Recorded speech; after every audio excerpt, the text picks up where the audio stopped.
the 10-year-old serial killer. In 1968, an 11-year-old girl, Mary Bell, was convicted for the murders of 2 toddlers in the same year. She was sentenced to life in prison, but 12 years later was released from prison and now lives in anonymity. Well, for her to be so evil at such a young age, there has to be something that created a serial killer like that, right? Let's get to know about the 10-year-old serial killer. The making of a serial killer. Mary was born in 1967 to Betty McCricket, a 16-year-old sex worker. She reportedly asked the doctors to take her daughter away from her. This was the first sign of Betty's hatred towards Mary. When Mary grew a little older, Betty started to go to Glasgow quite frequently, and this proved to be a boon for her. Mary was subjected to mental and physical torture by her mother, and in her absence, Mary felt relieved. Betty's sister even witnessed her trying to give away her daughter to another woman who was looking to adopt a baby. There were suspicious occasions where Mary accidentally fell from her window and one day overdosed on sleeping pills.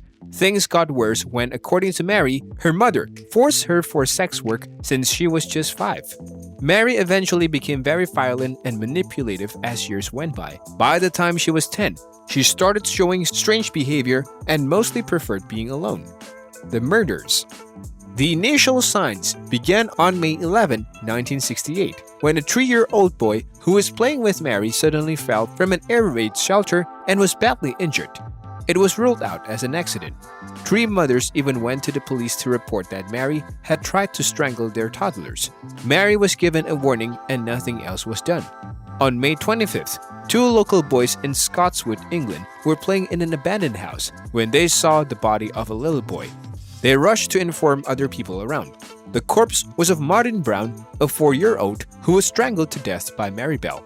After murdering him, Mary went to her friend Norma Bell's house. The 2 of them came back to the crime scene, but people were already there.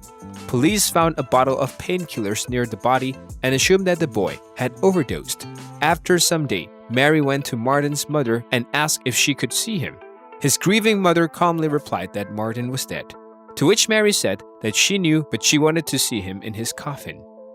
2 months after the murder, on July 31st, Mary Bell killed another toddler, Brian Howe, this time with the help of her friend Norma. After strangulating him, Mary also mutilated his body with a pair of scissors. Catching a serial killer.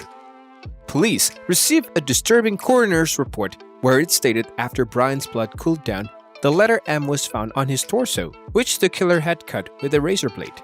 Another note suggested that the killer may have been a child, looking at the strangulation marks.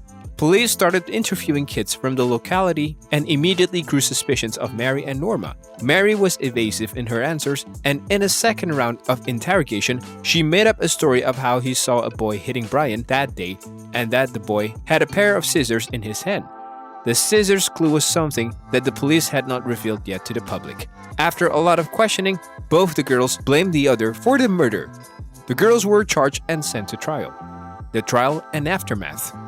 Psychiatrists in the trial said that Mary had clear signs of psychopathy and could not be held fully responsible for the murders. The judge was of the view that she was a danger to other children around her. She was in prison for life intermediately. Norma Bell, on the other hand, was acquitted because she was judged as an unwilling accomplice who had just fallen under bad company. This was supported by her parents, who recalled an incident of Mary attacking Norma's younger sister. Mary's time in prison and rehabilitations ended after 12 years, when she was released in 1980. However, she was released on license, which meant that she was still in prison but could live in her community under strict probation. Bell was also given anonymity, and when her daughter was born in 1984, both of them were given an anonymous status to keep their identities a secret.